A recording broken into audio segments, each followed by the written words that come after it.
In this tutorial, we'll be creating this underground style title reveal in After Effects. So what we're gonna be using here is an HDRI image like this one from Polyheaven, which you can get a bunch of free ones on there. These two 3D models from Sketchfab, and when you download the model, make sure it's in a GLB format so we can import it into After Effects. Okay, with my text set up here, let's go ahead and quickly create this 3D scene. So the first thing I want to do is import my models. So I'll drag and drop this here.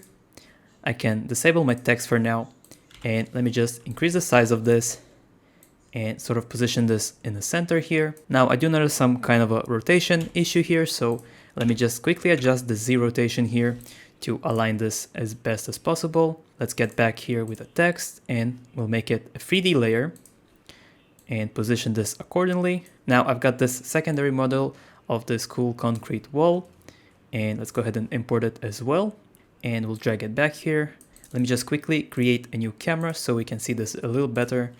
And I'll rotate here so I can align the walls together. So here I'll drag it in the Z position, and let's make it go a little bit into the ground here. Okay, and let's create a new camera so we can reset the position here and align this further. You want to make sure you get the scale pretty much right. So for example, right now this seems like the wall is too big, so we can scale it down a bit. Okay, so this will be good enough. Now what I've done here is I simply created duplicates of this 3D model and just dragged it below here. So let's go ahead and create a few of these duplicates here. Just sort of set them up so we can come up with a camera. And I'll go to about 1 second here, and I'll hit P, hold down Shift and hit A to bring up the point of interest and position.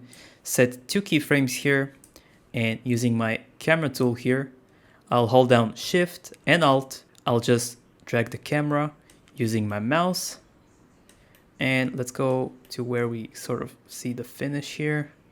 So about here should be fine. We can also now create some adjustments here. Let's go ahead and select these keyframes, hit F9 and go into the graph, and I'll just give it a slight curve here to start faster. So it just goes up and slows down. Okay, now here's a trick I like to use to make some continuous movement. So what I do is create a new null object, and I'll make sure it's 3D. Now I will align my camera to this null object. I'll hit P for position, and I'll set a keyframe right about here. And let's go to 3 seconds.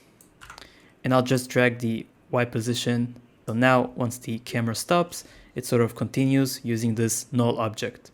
Okay, so this is looking pretty smooth. Let me just align the text a bit here, so drag it to the top.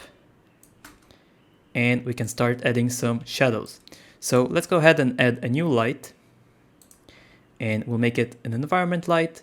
Cast shadows is on, and hit OK. Now let's bring in the HDRI image here. We can go ahead and hide it. And under my environment light, there's going to be a source, and we'll change this to the HDRI image we imported. In case you don't see it over here, sometimes it gets bugged out. There's actually a new panel here which shows the source, and you can import it there. Okay, let's go ahead and adjust the light here, so maybe increase the intensity. And we'll rotate it just a bit here. So once I zoom in here, you can see some slight shadows from our text, which is looking pretty nice. And I also want to give my text a bit of depth, so I'll go into my geometry here and give it some extrusion, maybe 50, a little bit more, maybe 80. And I'll set the bevel style to convex and the bevel depth to 4. I'll go into my materials here. Now you don't have to do this, this looks quite clean, but if you want to give it a more metallic reflective look, so by setting all these settings to 100 here, we basically got this reflective text, and we can better see the shadows now as well. We can also adjust it using the rotation here. Now, one thing I like to do with the reflection is add keyframes to my environment light. So if I hit R for the rotation here, I'll set 2 keyframes, and I'll just drag them to the beginning of my comp, go to the end and just give it a bit of animation. So maybe set this to 3 and set this to 48, just so once the camera stops, there's still gonna be some reflection animating within the text. Alright, so this is our basic 3D setup here. Now let's add some compositing. So I'll select everything and pre-compose it. We'll move all attributes, and I'll call this main. And I'm just gonna add some curves and give it the classic S curve here, just for some color correction. Go to my red channels, drag this down a bit, and I'll also add a CC vignette, and that gives us this nice vignette around here.